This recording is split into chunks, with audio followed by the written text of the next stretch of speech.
Welcome to Reading the Bible with Pastor. Today we're on Exodus chapter 13.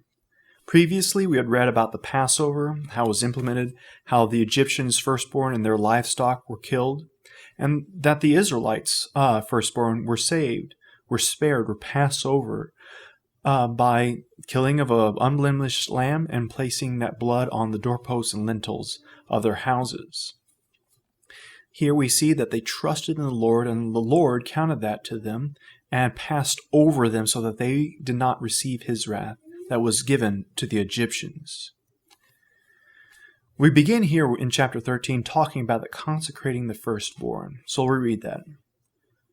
The Lord said to Moses, "Consecrate to me all the firstborn. Whatever is the first to open the womb among the people of Israel, both of man and of beast, is mine." Why is this his? Well, all creation is the Lord's, but specifically because he spares the firstborn of the Israelites in Egypt, he reminds them that it is by his mercy their firstborn live. Now, when we talk about that mercy, in his mercy he gives up his own firstborn for our sake, to be redeemed to life. We'll continue with verse 3. Then Moses said to the people, "Remember this day in which you came out of Egypt, out of the house of slavery. For by a strong hand the Lord brought you out from this place. No leavened bread shall be eaten. Today in the month of Abib you are going out." Abib is also Nisan. After the exile, they changed that month's name to Nisan.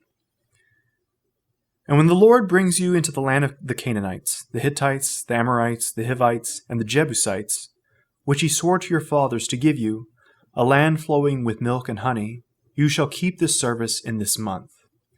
This land flowing in milk and honey harkens back to chapter 3 of Exodus, where the Lord reminds Moses that he's going to bring them into the Canaan, the land of milk and honey, which goes all the way back to Genesis chapter 12, verse 7, where God promises Abraham that he would lead his descendants back to take possession of that land that he was sojourning in.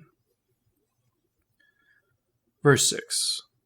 7 days you shall eat unleavened bread, and on the 7th day there shall be a feast to the Lord. Unleavened bread shall be eaten for 7 days. No leavened bread shall be seen with you, and no leaven shall be seen with you in all your territory. You shall tell your son on that day, "It is because of what the Lord did for me when I came out of Egypt." And it shall be to you as a sign on your hand and as a memorial between your eyes, that the law of the Lord may be in your mouth. For with a strong hand the Lord has brought you out of Egypt. You shall therefore keep this statute at its appointed time from year to year. So this feast of the unleavened bread takes place after the Passover meal for 1 week. "When the Lord brings you into the land of the Canaanites, as he swore to you and your fathers, and shall give it to you, you shall set apart to the Lord all that first opens the womb. All the firstborn of your animals that are males shall be the Lord's. Every firstborn of a donkey you shall redeem with a lamb, or if you will not redeem it, you shall break its neck. Every firstborn of man among your sons you shall redeem. And when in time to come your son asks you, 'What does this mean?' you shall say to him, 'By a strong hand the Lord brought us out of Egypt, from the house of slavery. For when Pharaoh stubbornly refused to let us go, the Lord killed all the firstborn in the land of Egypt, both the firstborn of man and the firstborn of animals. Therefore I sacrifice to the Lord all the males that first open the womb, but all the firstborn of my sons I redeem. It shall be as a mark of your hand or frontlets between your eyes, for by a strong hand the Lord brought us out of Egypt.'" So the firstborn that opens the womb is sacrificed to the Lord, unless it is not a sacrificial animal like a donkey, then its neck is broken, or it's redeemed. And that redeemed is being bought back by a price, and that's why the sons are bought back by a price, usually a lamb as well for them. And this points to Christ as being the firstborn who, as a sacrifice for us, redeems us back to life. We'll continue with Exodus chapter 13, starting with verse 17.